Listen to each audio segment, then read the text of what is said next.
dito, ayan. Karating lang namin na bahay. Nagahan namin. Mga 5, nandun na kami. Nandun na kami sa hospital. Pagdating doon, marami nang nakapila. So, pumila kami. Sama-sama pala yun.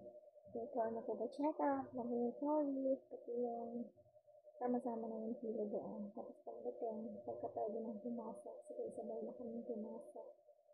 Kami, yung mga magpapacheck up doon sila magpa-check up. Meron kayong makasabayan ng buntis. Kami naman dahil laboratory kami, doon na kami diretso sa laboratory. Dami din tao. Tapos, basta kami doon, 5, 6, 7, 8, 9. Tapos magpitan na yun. So, bali, 6 hours doon ang aming inano doon. Maganda rin pala agahan mo. Tsaka, hintay kami. Buti na lang doon. Mag-fasting na. Sa inatinay mga 10 ng gabi hindi na siya kumain. So, sa 8, pwede na siya kuhanin ng dugo. Tsaka, check din yung kanyang ihi. Tapos, nahanin siya ng dugo. Pero mahaba, ang daming tao. Pamila kami. Sa ilang pila-pila kami. Kinuhanan siya ng dugo. At saka bumili kami ng lagayan ng ihi dyan sa pharmacy. Tapos, dahil sa kulang, pinapusin ko lang namin pera. Mula hospital hanggang dito sa nilagyan ng namin. Yung isang sa kanilagay. Tapos yung papunta dito na lang ng aming sinaka. Pero at least tapos na, nabalikan lang namin yung result. Bukas na alas 8 hanggang alas 5 pwedeng kami ng result. Tama lang din ang inagahan ka na namin. So, yun ang aming busy day ngayon. May kwento ko lang sa inyo guys.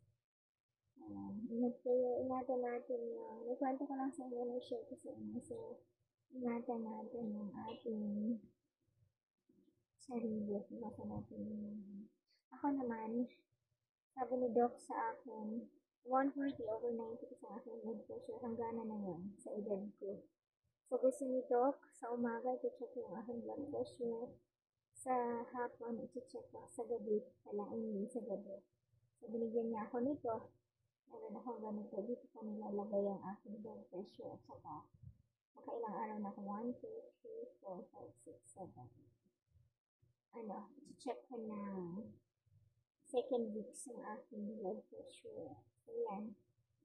I-check ko. Kasi kung tataas ko siya ng tataas, baka request na rin daw ako ng laboratory. Inisikap kong less rice ako.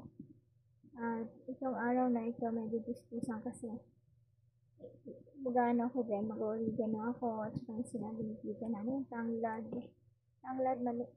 malunggay, bawang, hinahalo ko siya doon. Yun ang aking iinumin. Dahil ay ko magpalaboratory para banda ang aking blood pressure. Dahil maaari ko mag-maintenance. Grabe, parang maputol yung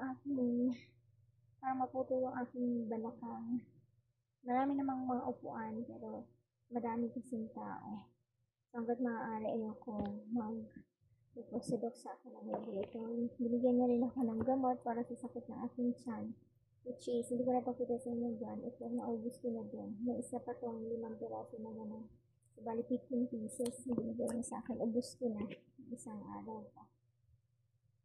So, yun lang. Ingatan natin ang ating sarili. Iwas tayo sa mga bawal para malagaan natin ang ating kalusugan. I-share ko lang sa inyo. God bless and love you all.